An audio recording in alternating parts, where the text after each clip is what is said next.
I never intended to speak about this. For years, I kept these files locked away, convinced that the truth was too heavy, too unbearable for anyone outside the small circle of people who had been involved. But I've reached a point where silence feels like complicity.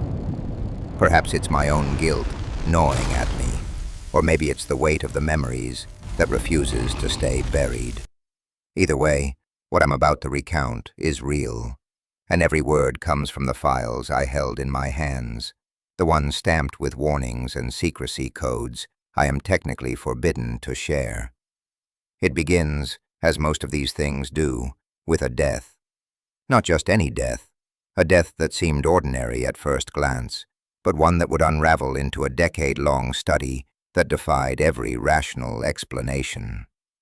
The file describes a man named Samuel H., a field agent for a private research organization that operated alongside governmental oversight, though the exact boundaries were never clear. Samuel was tasked with an incident in the northern forests, an area long rumored to be home to unexplained creatures, a place locals whispered about but never ventured into after sunset.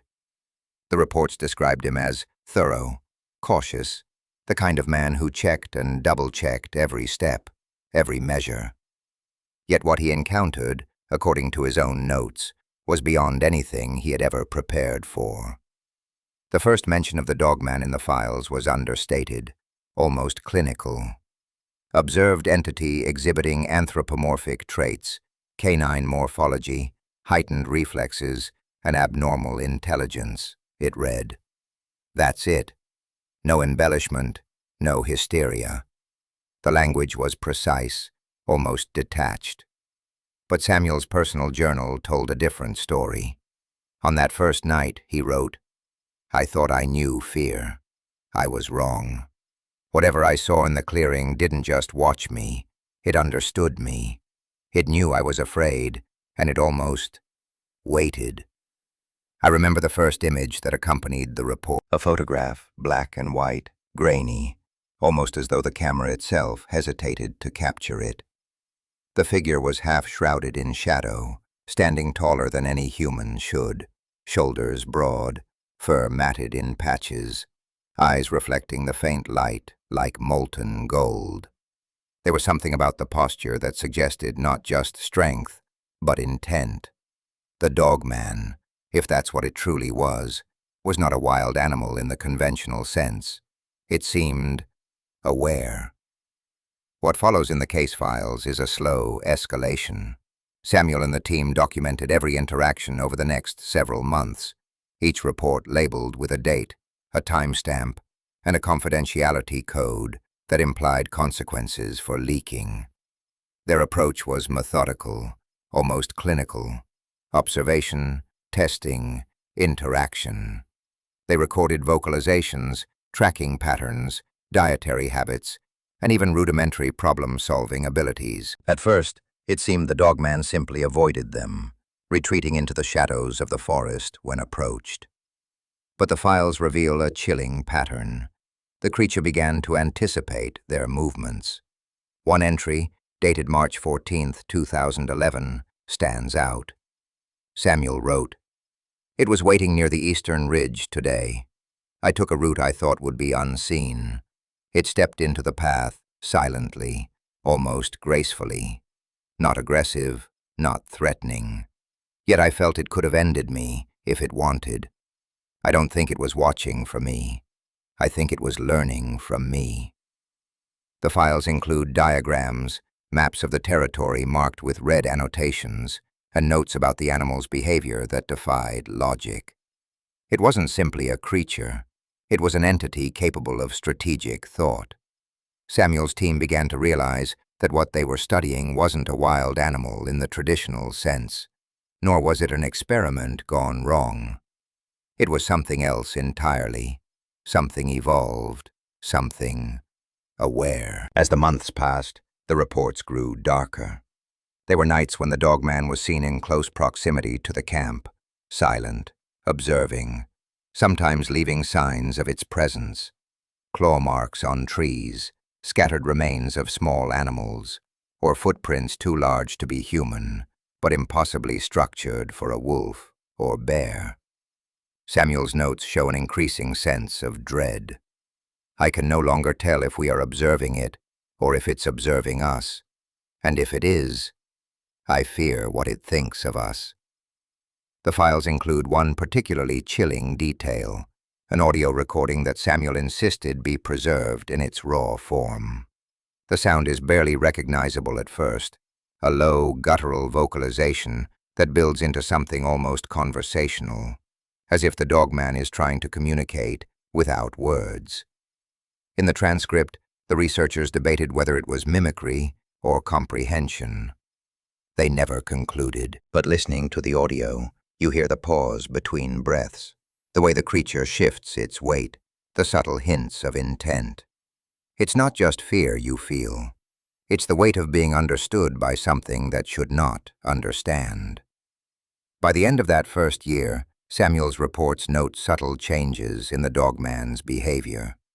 It began approaching humans more directly, testing boundaries, observing interactions within the team. The files suggest a growing intelligence, but also something darker, emotional awareness. One note mentions a small act of what the team described as empathy, the Dogman intervening when a team member fell ill, guiding him back to safety. Another entry, however, details a horrifying incident where the creature cornered a trespasser in the forest. The exact nature of the encounter was redacted, but Samuel wrote, "I fear it now, not for my life, but for what it might do to others if provoked. We are not observers anymore. We are participants in something far beyond our understanding." I can't say I fully understood the implications at that time. Reading the files now, with the benefit of hindsight, the signs were all there. The Dogman was learning, evolving, and observing not just the researchers, but human nature itself. And the most disturbing revelation of all, one that would haunt Samuel and his team for the next decade, was this. The creature recognized morality, deceit, loyalty, and fear in ways that were disturbingly precise. This first section of the files ends with a warning, written in Samuel's unmistakable handwriting. If this knowledge reaches the wrong hands, or if anyone attempts to control it, I fear we will unleash something we cannot contain. Document everything, record everything, but for God's sake, do not underestimate what it understands. And that is where I must pause, because the truth unfolds slowly, and rushing ahead would rob it of its weight. The Dogman was not just an anomaly in the forest. It was the beginning of a study that would last 10 years, leaving behind a trail of documents, recordings, and confessions that paint a picture darker than most could imagine. In the next section, I will recount the first encounter that truly changed everything. The night when observation crossed into interaction, and when the Dogman's awareness of us became undeniable. The files describe it in terrifying detail, and I will guide you through every moment as it happened, step by step, as if you were there beside Samuel in that northern forest. The night of the first direct encounter is etched into my memory, though I wasn't there. I know it from Samuel's recordings, his journal entries, and the annotated case files that survived the decade. Every detail has a weight that refuses to fade. The files describe the evening with meticulous precision. A full moon hung over the forest canopy, casting long, uneven shadows across the clearing. Wind rustled through the branches, carrying a scent Samuel described as wild, ancient, and strangely metallic. He and 2 assistants had set up observation points on opposite sides of the ridge, each armed with thermal cameras, night vision equipment, and a handful of tranquilizer darts. Tools, they would soon learn, were almost meaningless. At first, the Dogman did not appear. The files emphasized the silence, the unnatural stillness of the forest. Samuel wrote, "Everything felt paused, like the forest itself was holding its breath. I could hear my own heartbeat over the rustling leaves. Something was watching, but it hadn't yet chosen to reveal itself." Hours passed. At precisely 2:17, the thermal cameras picked up movement near a cluster of birch trees. A dark shape slipped between the trunks with a speed and grace that defied human capability. Samuel and his team froze, each instinctively knowing they were observing something intelligent, something that calculated risk. The Dogman stepped into the open clearing, tall, broad-shouldered, its fur catching the dim moonlight in dull silvers and blacks. Its eyes, recorded on infrared as two bright points, scanned the team.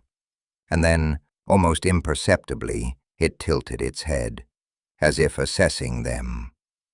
Samuel's notes from that night are almost feverish. It came closer than any protocol would allow, not threatening, but deliberate. I felt it gauging us, our reactions, our fear, our morality. And I realized, in that instant, that this was no animal. It understands more than we ever imagined. The files include diagrams, the layout of the clearing, and annotations showing the Dogman's path, the angles of its approach, and the points where the team attempted to signal or distract it. Samuel recorded every movement, every subtle shift in posture. What struck me most, reading these files, was the repeated observation that the Dogman seemed to anticipate their responses. A dart fired in its direction would be dodged effortlessly, often before the team fully aimed. Attempts to corner it failed repeatedly, as if it were predicting their strategies in real time. The journal recounts the first moment of direct contact. One assistant, instructed to stay hidden, inadvertently stepped on a brittle branch. The snap echoed across the clearing. The Dogman froze, then slowly turned its gaze toward the source. Samuel's hand trembled as he held the camera. In his notes, he wrote, "It looked directly at him, and for the first time, I saw something that cannot be described as mere awareness. It was curiosity, intelligence, and judgment all at once." The assistant froze. I don't know if he even blinked. I don't think it blinked either. The Dogman approached within 10 feet, moving with a precision that suggested calculation rather than instinct. Samuel's team held their breath. The files record an incident that would later be cited as the first evidence of the Dogman's moral comprehension. The creature observed the assistant, whose fear had begun to manifest in subtle trembling, and made a choice. It did not attack. It did not flee. It paused, its massive head lowering slightly, almost in a gesture that the researchers interpreted as acknowledgement or assessment. Then it stepped back, melting into the shadows of the birches, leaving the team shaken but unharmed. In the following days, Samuel analyzed every frame, every recording, and cross-referenced them with prior encounters documented in earlier reports. He noted that the Dogman's reactions were not random. There was logic, strategy, and, most disturbingly, judgment. It seemed to understand consequence, reward, and punishment, not in the way a trained animal might, but in a way that suggested moral reasoning. One particularly chilling note reads, "It does not act out of hunger or instinct alone. It evaluates, it decides, and we have become part of that evaluation." The case files detail a slow escalation after this first encounter. Over the next several months, Samuel and his team attempted controlled experiments, leaving food in specified areas, marking trails with subtle cues, even creating faux trespassers to test its reactions. The Dogman responded with remarkable consistency. It avoided traps, circumvented cameras, and sometimes even altered its behavior when it suspected observation. One entry describes a night when it left a deer carcass at a marked point, seemingly as a gift, while avoiding all human detection. Another recounts an incident where it trapped a local poacher in a shallow ravine, leaving him unharmed but stranded until help arrived. A demonstration of calculated control, not aggression. Perhaps the most haunting observation recorded in Section 2 of the files is a brief audio snippet captured on a directional microphone. It's a series of low, guttural growls, interspersed with clicks and tonal shifts, transcribed in Samuel's notes as an attempt at communication. The researchers debated its meaning for weeks. Some argued it was mimicry of human speech patterns. Others insisted it was deliberate, conveying warning, instruction, or even emotion. Listening to the recording now, it's impossible to dismiss the impression that the creature was aware of the researchers' intentions. Not just their actions, but the subtleties of their fear and hesitation. The moral weight of this realization began to affect the team almost immediately. Samuel's journal entries grow darker in tone. He describes sleepless nights, moments of doubt, and an increasing sense that the project itself was unethical. The Dogman was not only intelligent, it was aware of its treatment, and in subtle ways, it responded to it. One passage reads, "I cannot look at it the same way anymore. Every observation, every note we take, every attempt to control or manipulate it feels like a betrayal. It judges us, even if it cannot speak our language, and I fear what it will do when it realizes the full measure of our interference." The section concludes with an ominous warning, highlighted in red ink in the original files. Interaction has begun. We are no longer passive observers. We are participants in a relationship we cannot define. Proceeding further may irrevocably alter both subject and observer. It's in these pages, I think, that the first seeds of tragedy are sown. The Dogman was no longer simply an object of study.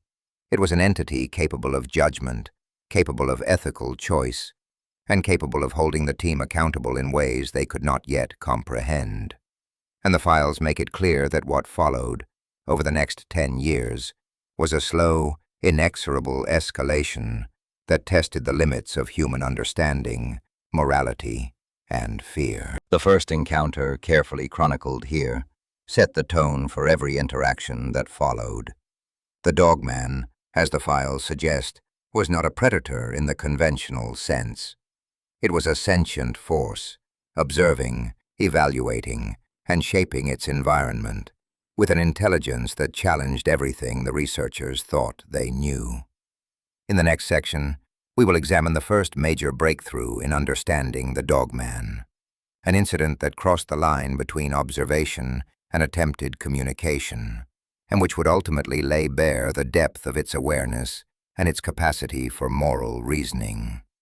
The files describe it with a clinical precision that belies the terror it inspired, and I will guide you through the events as they unfolded, step by step.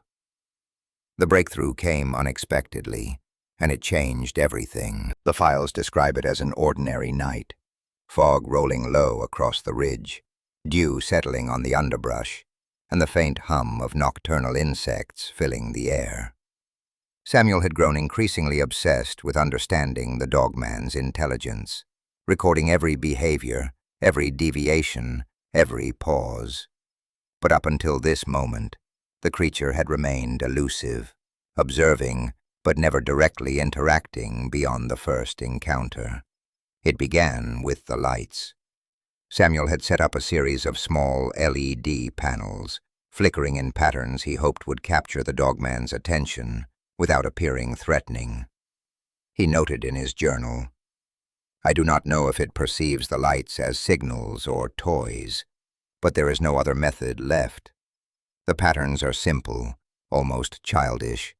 Flashes of 2, then 3, then a steady blink. I hope it understands the attempt at communication, and I pray I do not frighten it." Hours passed with no movement. Then, at precisely 1:42, a shadow appeared at the edge of the fog, moving with the same precise, measured grace Samuel had documented before. The Dogman approached, but instead of pausing or retreating, it observed the lights. Its head tilted slightly, and the infrared camera captured the reflection of its eyes flickering with what the assistant's notes described as recognition. Samuel attempted the first simple gesture, a sequence of flashes intended to mimic Morse code. The dogman's reaction was subtle at first, a shift of posture, a slight step forward. Then it responded in kind, not with the lights, not with human instruments, but with sound. Low tones, guttural vibrations that varied in rhythm and pitch. Samuel's notes described the sounds as a primitive yet structured language, and he quickly labeled it Phase 1 Communication. Over the next weeks, these nightly interactions became ritualized. The team documented a growing pattern. The dogman seemed capable of associating their signals with meaning. It responded differently depending on the tone and frequency of the flashes. Sometimes it would ignore a command entirely. Other times it would approach cautiously, moving in deliberate, almost ceremonial steps. One journal entry reads, "It is not merely responding, it is choosing. Every interaction is a judgment, and we are subject to its assessment." The files also reveal an unexpected ethical complexity. One night, an assistant attempted a bold maneuver, stepping into the clearing to place a baited trap. The dogman observed from the shadows, and instead of attacking or fleeing, it manipulated the environment. The trap was found dismantled, yet the bait, a simple piece of meat, remained untouched. Samuel interpreted this as evidence of moral discernment. The creature could recognize intent, separate harmless actions from threats, and act according to its judgment. Phase 1 communication escalated slowly. Samuel and his team began attempting basic questions through flash patterns, hoping for signs of understanding. The dogman responded in ways that suggested comprehension: pauses, changes in tone, deliberate shifts in position. At times it would approach the camera, inspect it, and retreat, seemingly testing whether the technology posed a danger. The files document the psychological toll this took on the team. Samuel's handwriting grows erratic in these sections, a visible sign of anxiety and obsession. I no longer see this as research. We are in a relationship with something sentient, and I am terrified of its judgment.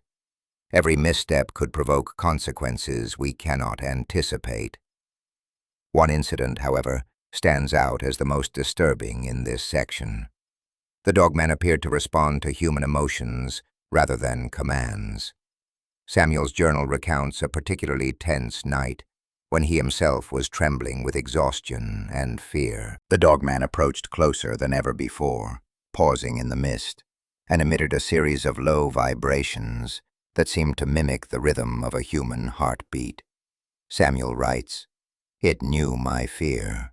It acknowledged it, and I felt, in that moment, the full weight of its awareness. It could feel, or it could at least comprehend, and it was judging me."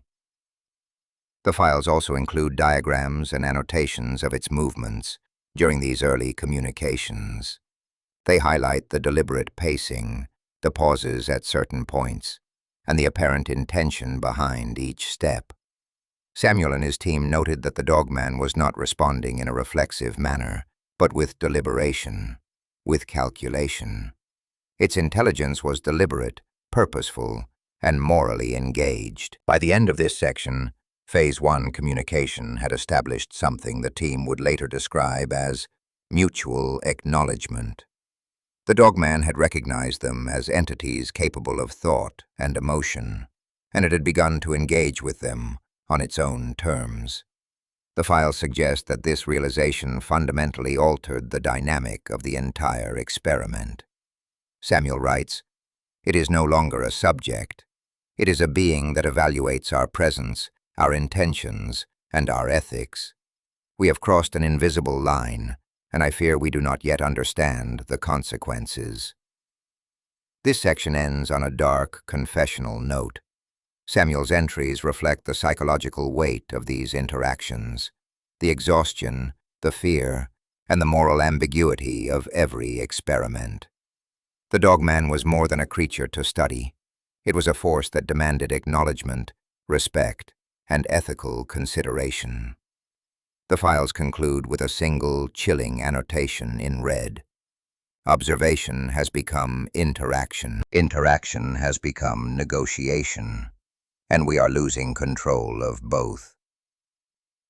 The slow, deliberate pacing of these encounters sets the tone for the next phase, Phase 2, where the Dogman begins to assert its awareness more overtly, testing boundaries, challenging the researchers, and revealing the depth of its intelligence and judgment.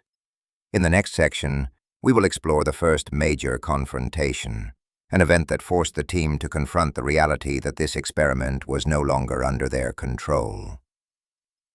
Phase 2 began with a subtle shift, almost imperceptible at first. The Dogman's presence, once measured and cautious, now carried a weight that the team could feel even from a distance.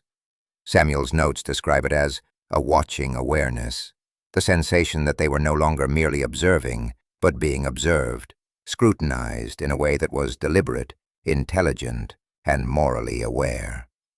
It started with small tests. Equipment would be moved, not broken but rearranged, almost as if the Dogman were correcting them.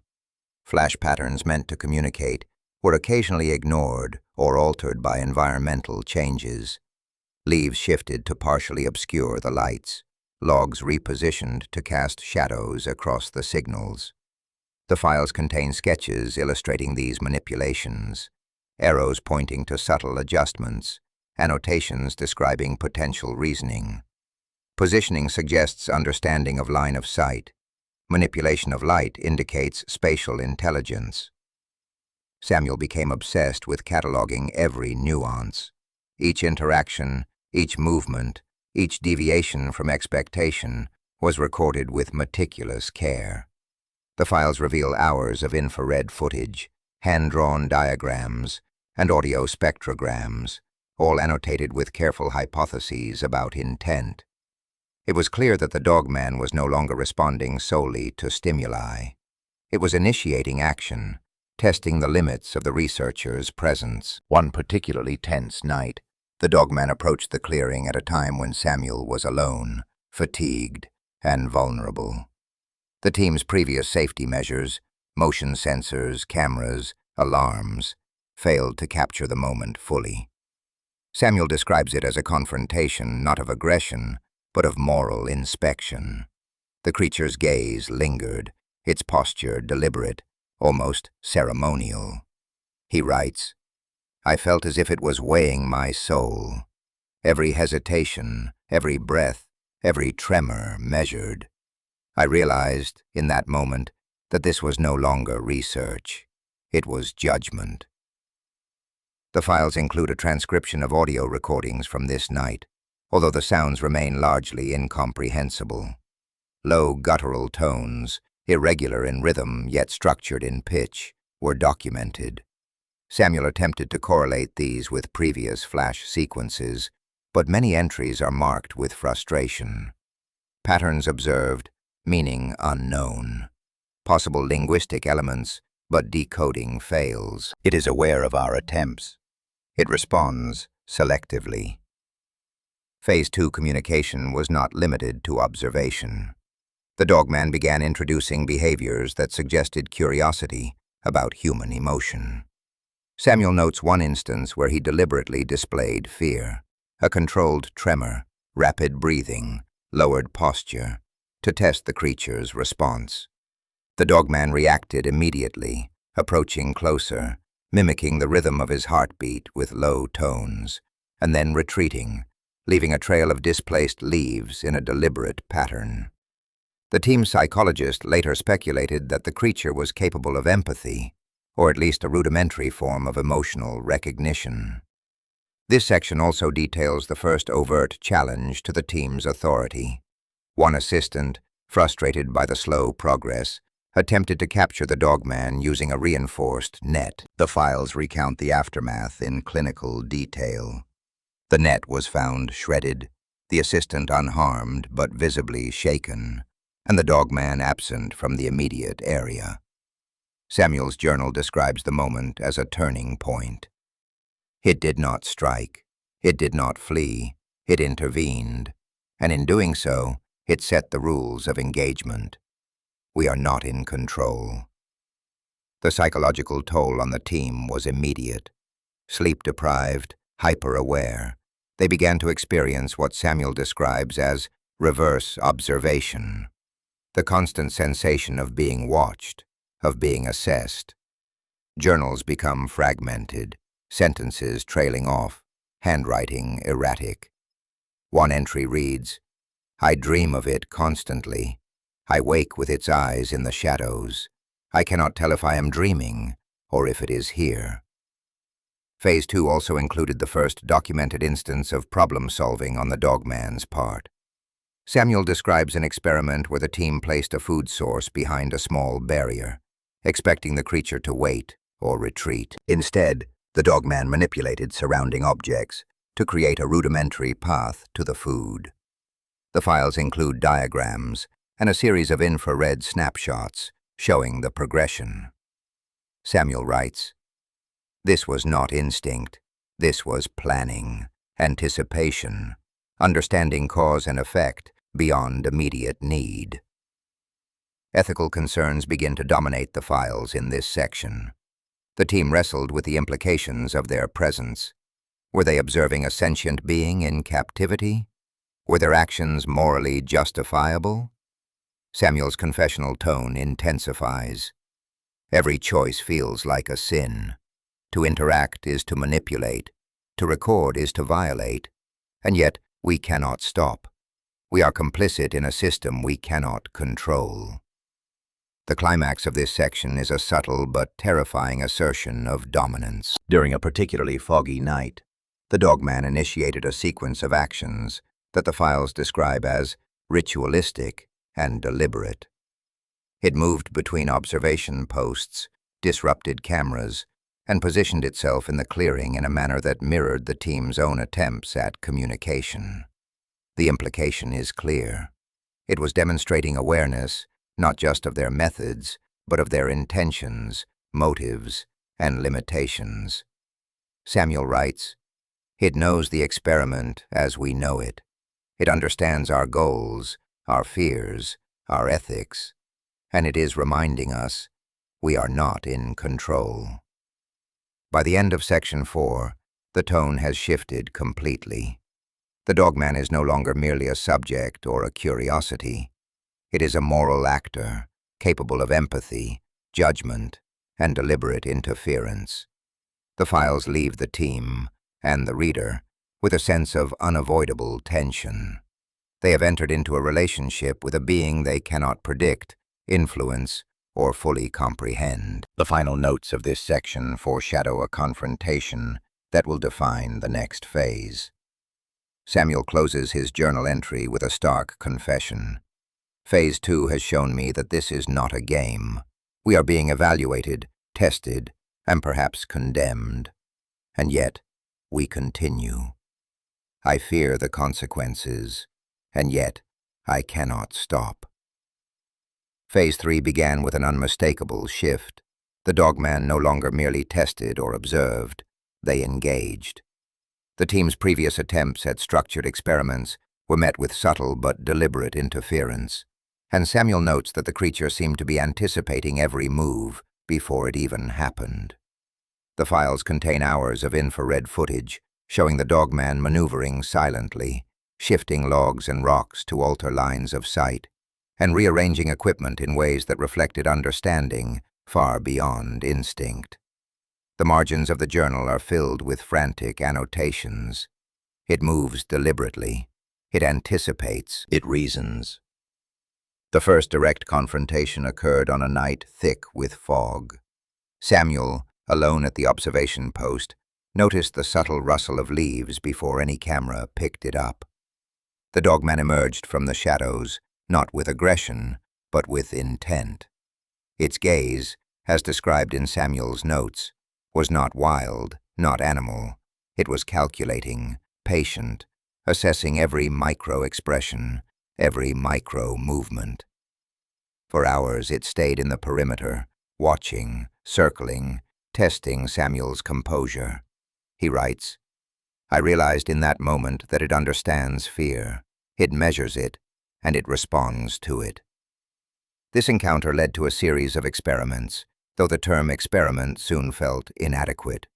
The Dogman began interacting with tools left in the clearing, manipulating them in ways that were unnervingly human-like.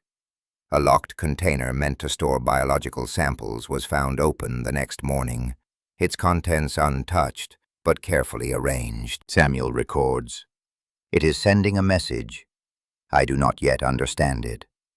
I fear that we are being judged." Ethical dilemmas became unavoidable. The files reveal intense internal debate among the team. One assistant suggested withdrawing entirely, citing the creature's clear intelligence and possible sentience.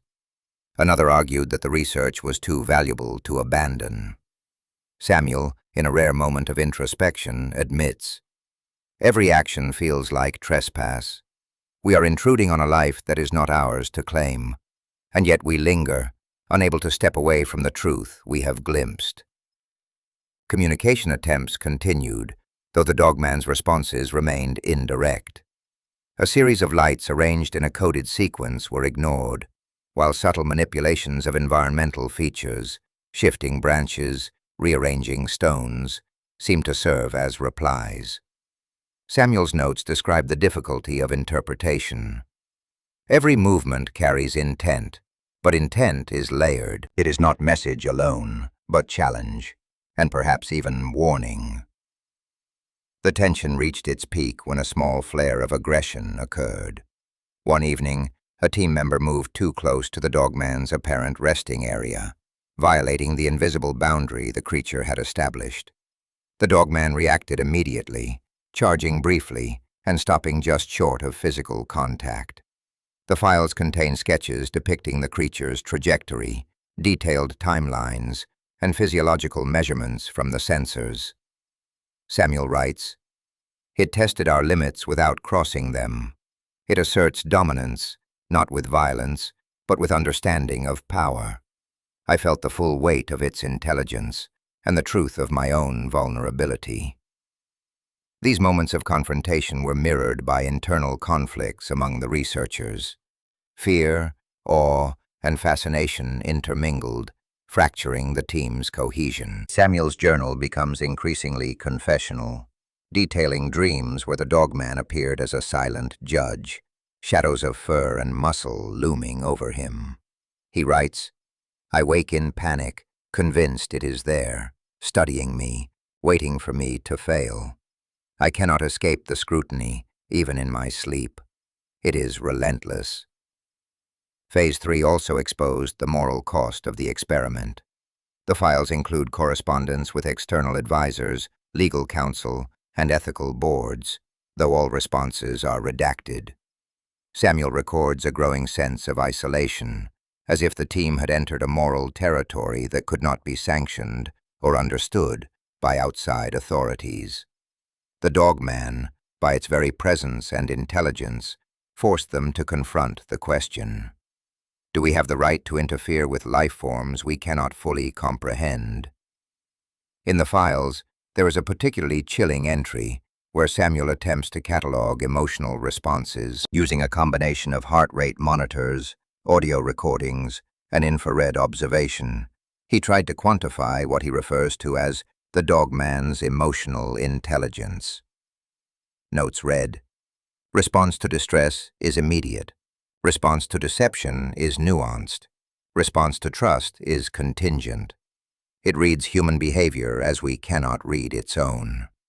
This intelligence is not simple. It is moral, ethical, and calculating." The climax of Section 5 arrives in the form of a confrontation that is equal parts physical and psychological. During a late-night observation, Samuel ventures closer to the clearing than protocol allows. The Dogman emerges silently, encircling him in a slow, deliberate dance of proximity. Samuel records, "It mirrored my breathing, my posture, my hesitation. It was testing my courage, my honesty, my moral intent. And I realized, this is the experiment, not the data. The experiment is me." Section 5 ends with a haunting foreshadowing. Samuel reflects on the inevitability of consequence. the inability to truly control or predict the dogman's actions, and the moral weight that now accompanies every decision. His final notes for the section read, "We are no longer observers. We are participants in a story we barely understand, and I fear the cost of our ignorance, for it may be more than any of us can bear." The first irreversible incident occurred during a week that the files ominously label Week 7, Escalation. Samuel's notes describe a day that began like any other, with perimeter checks, environmental readings, and the meticulous cataloging of the dogman's behavior.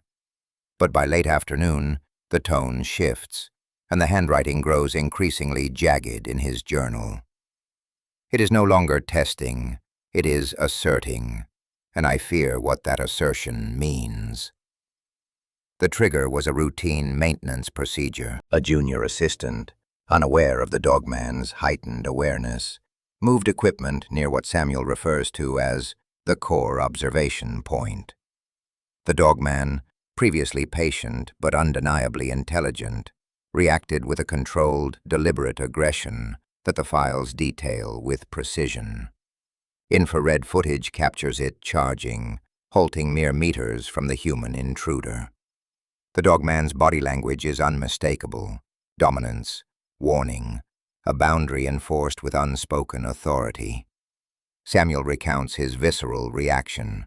"I froze, heart hammering, unable to intervene. I understood in that moment the full weight of our intrusion. We had crossed a line, and the line had eyes, and it was furious."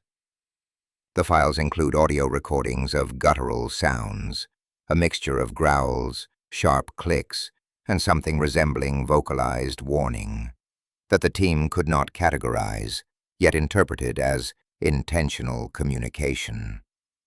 The aftermath of the incident reveals fractures within the team. Some members wanted to retreat immediately, while others feared abandoning months of research. Samuel's confessional entries highlight his moral conflict. To leave now would feel like surrender. To stay is complicity. And yet, every instinct screams that we are over our heads. The files show debates over containment protocols, redacted communications with legal counsel, and annotations suggesting the consideration of extreme measures, including sedation or confinement. The incident escalates further when equipment begins to fail in inexplicable ways. Cameras are overturned, sensors are tampered with, and tracking devices disappear entirely. Samuel documents that the dogman seems to understand the mechanisms of observation and control. It knows how we watch. It knows how we measure. And it chooses when we may see and when we may not. The tension within the team intensifies, with fear manifesting not just as a reaction to the creature, but as an undercurrent in every interaction. One of the most harrowing entries in the files details an encounter at the water source near the clearing. Samuel and another assistant approached to collect samples, only to find the dogman waiting, not in aggression, but in calculated anticipation. The creature blocked access subtly, nudging tools aside, yet never directly threatening harm. Samuel notes, "It is not anger, it is principle. A moral code I cannot fully understand, but one I am compelled to respect."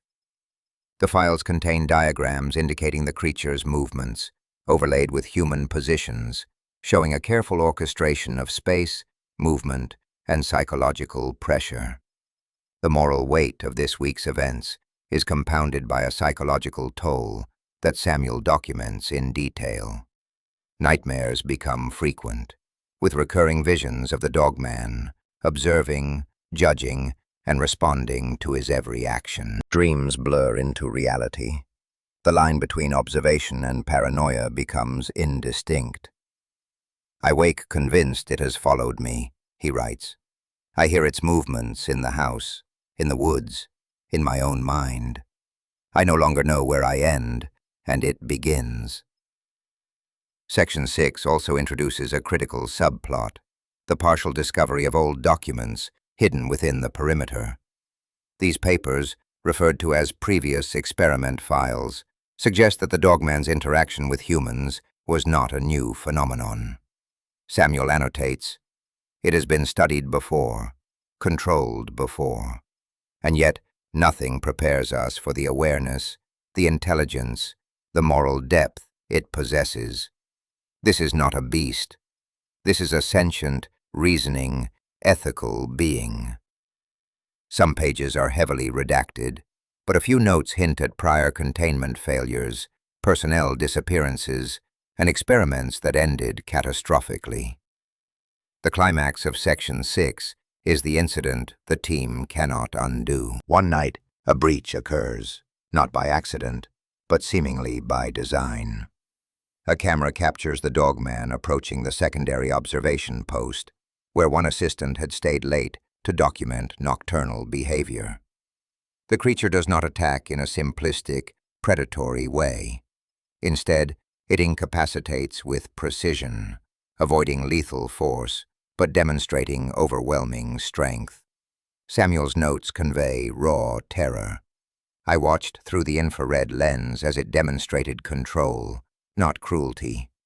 And I realized that we are not in charge. That control was never ours. We are at its mercy, morally, physically, psychologically.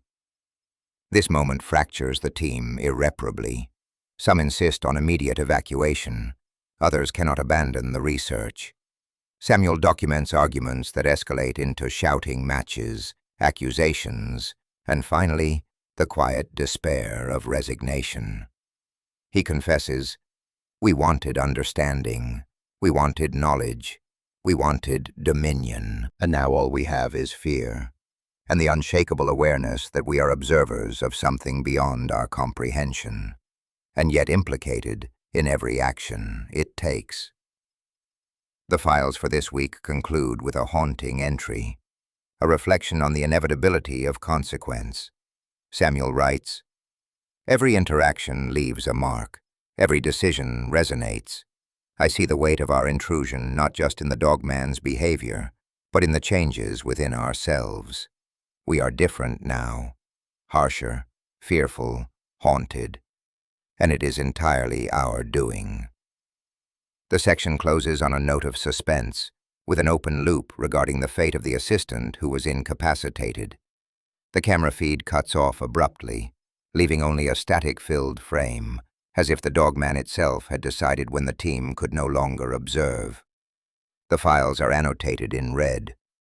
Do not attempt further observation. Consequences will be permanent.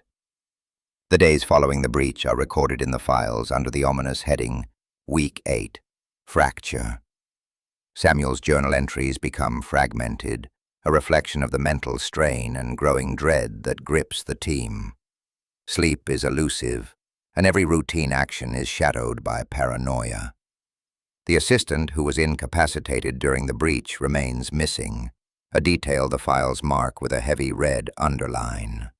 Status, unknown. Recovery, improbable. Samuel's guilt saturates every page. I cannot stop imagining what it endured, nor can I forgive myself for what I allowed to happen. The breach catalyzed a series of psychological fractures among the remaining personnel. Some openly discuss abandoning the project, citing both safety concerns and moral responsibility.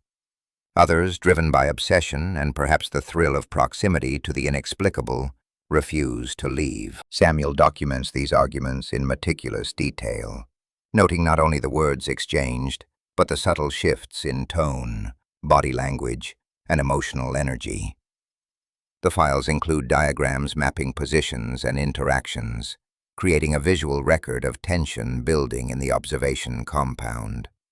One particularly chilling entry recounts a night when the Dogman appeared near the perimeter, observed only through infrared cameras. Its presence is deliberate, almost ceremonial.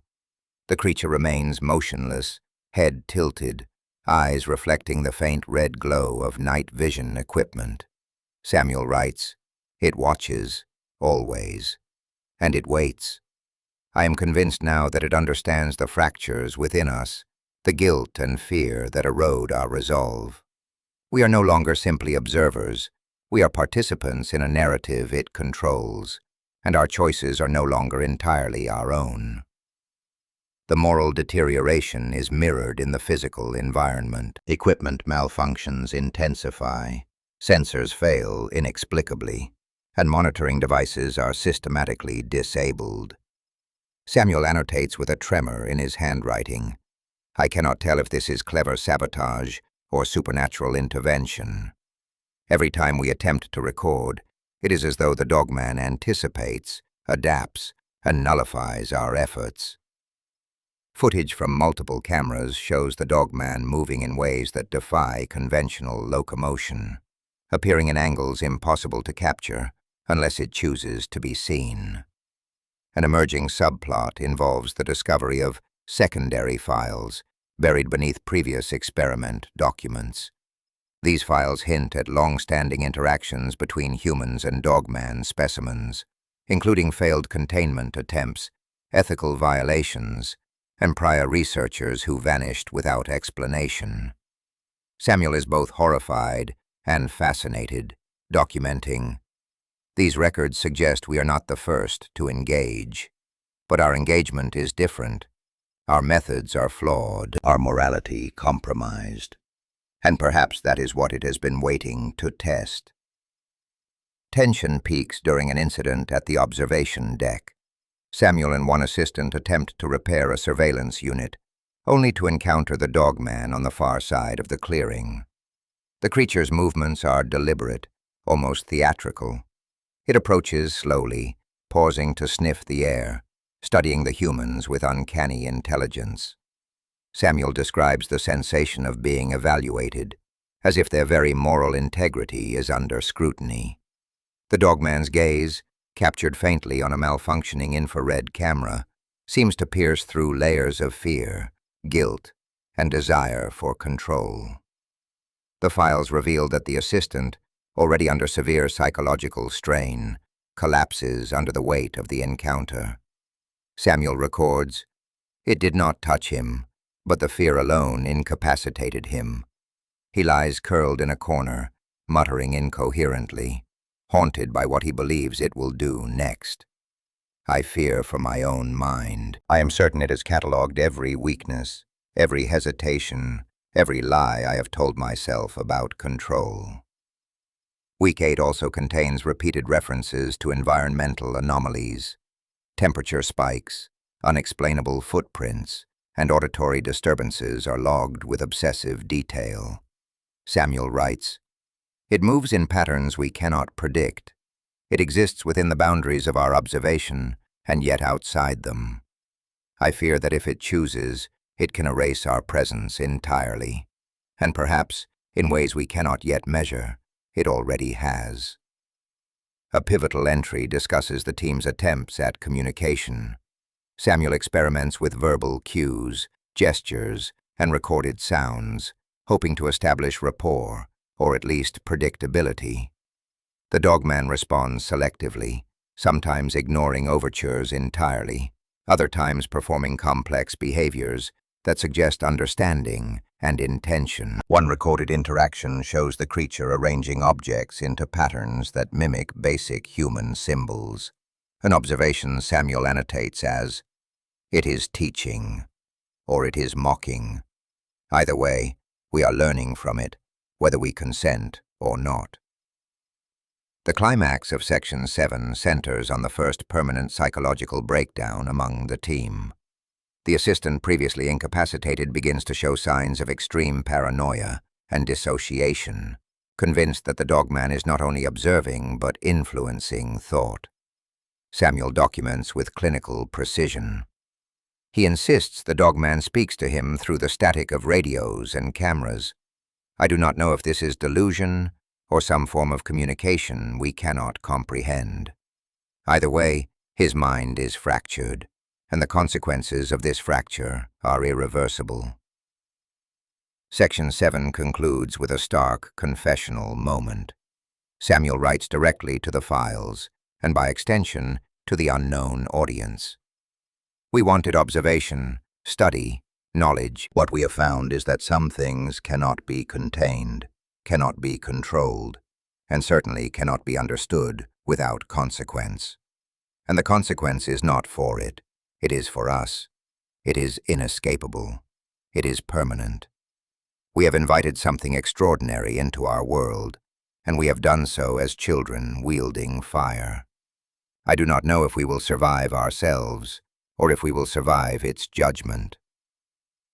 The final pages of Week 8 contain redacted notes, blurred photographs, and audio stills with timestamps cut off mid-sequence. The sense of incompletion is deliberate, leaving an open loop that foreshadows the irreversible events of Week 9. The files are marked with a bold warning. Do not proceed beyond this point, unless prepared to confront the unalterable. Reality may bend, morality may fracture. There is no going back. Week 9 begins with silence. The files record it as an unnatural stillness, a cessation of ordinary noise that carries its own oppressive weight. Samuel notes in his journal, "Even the wind seems to pause. Even the birds do not sing. It is as if the world itself knows something has shifted, and we are no longer part of it. The compound feels abandoned, though we remain inside, alive, or at least physically present. Mentally, I am unsure." The Dogman is no longer merely observed. It has become the arbiter of the environment. Every motion, every decision made by the humans is mirrored, countered, or nullified in ways that defy rational explanation. Samuel's notes grow increasingly fragmented, alternating between precise observations and hallucinatory reflections. One page reads, "It waits in corners I cannot see, in shadows that should not exist.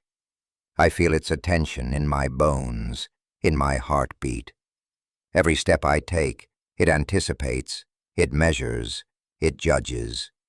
I am aware now that we have crossed from observer to prey, and perhaps the two are indistinguishable." A critical incident occurs on day 3 of Week 9. Samuel documents a failed containment attempt, one that had been meticulously prepared over the previous weeks. The Dogman, exhibiting intelligence beyond anticipation, bypasses barriers, disables electronic locks, and manipulates the environment in ways that indicate foreknowledge of the human plan. Samuel writes with trembling hands, "We thought we understood its limitations. We were naive. It is not merely a creature, it is a force, deliberate, patient, and precise. I cannot describe its movements without fear, because the fear itself is an element of its design, as if it orchestrates our terror for study or amusement." The files contain photographs and thermal imagery capturing fleeting moments of the Dogman's behavior.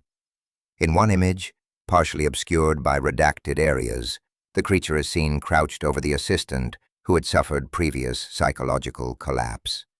Samuel annotates, "It does not attack, it observes. Perhaps it offers a form of assessment or even aid, but I cannot be certain. I am convinced now that intention in this being does not align with human morality. Our concepts of harm, of help, of right and wrong are irrelevant." By midweek, Samuel's own mental state deteriorates. He begins to record dreams as if they are factual events. The files show diagrams that blend maps of the compound with surreal overlays of imagined corridors, unreachable spaces, and impossible angles. He writes, "Reality has begun to bend. I hear whispers in static. I see reflections that do not match the room. I cannot trust my memory, nor can I trust the others. If this is a test, I do not understand the rules, and if there are no rules, I do not understand anything at all." Day 5 introduces the final catastrophic event, recorded in multiple formats. The Dogman breaches the observation deck in a manner that defies the laws of physics as the team understood them. Samuel's narration conveys both horror and reluctant awe. It appeared through the reinforced steel barrier. How is this possible? There are no entrances, no hidden paths, yet it is here. I feel its presence before I see it, a premonition of its inevitability. Every thought I have had, every decision, every moment of hesitation, it is catalogued and exploited. We are not survivors. We are evidence. The assistant, now completely unhinged, attempts to flee the compound, but disappears in the surrounding forest. Samuel's documentation becomes a confessional monologue. I cannot stop him. I cannot stop anything. Perhaps I was never meant to. I was a witness, a chronicler, but I am powerless. And I fear the Dogman will not stop either. It moves with purpose beyond comprehension, and its purpose includes our reckoning. Week 9 culminates in a final observation that seems to defy comprehension. Samuel records the Dogman performing behaviors that suggest reflection or ritual. It arranges items found in the compound, personal effects, data storage devices, and instruments of observation. Samuel writes, "It is creating a narrative of us, or perhaps it is teaching, or perhaps it simply finds our actions entertaining. The line between what it perceives and what we perceive has vanished. We exist only as it allows us, a shadow in its greater consciousness." The files conclude with Samuel alone in the compound, documenting the aftermath in raw, confessional tones. I am the only one left. The others are gone, in body or in mind, and I do not know which. I hear nothing but the wind now, yet I feel the Dogman's presence still. It does not leave. It never will. I am certain of this. It is one in ways we cannot understand, and yet it has not attacked me directly. There is an understanding, an agreement unspoken, that I do not grasp. Perhaps this is mercy, or perhaps it is the final lesson. I am no longer an observer. I am part of the case file itself, a cautionary note in its collection. The last pages contain a mixture of photographs, redacted notes, and corrupted audio files. Samuel writes, "If anyone finds this, know this. Some knowledge is too great, some encounters too profound to survive unscathed. We believed in control, in observation, in understanding. All were illusions. The Dogman is not merely a creature, it is consequence, it is inevitability, it is reflection of our own limitations. Respect it, or pay the price we did." There is no further instruction, only testimony. The section ends with a stark visual note in the files, a final, partially obscured photograph of the Dogman standing at the edge of the clearing, silhouetted against the dim light of dawn. The image conveys both majesty and menace, captured in such a way that the creature seems aware of the camera, aware of the observer, and aware of its inescapable control over the narrative. The files close with a single handwritten annotation from Samuel. It remains, and so do the consequences.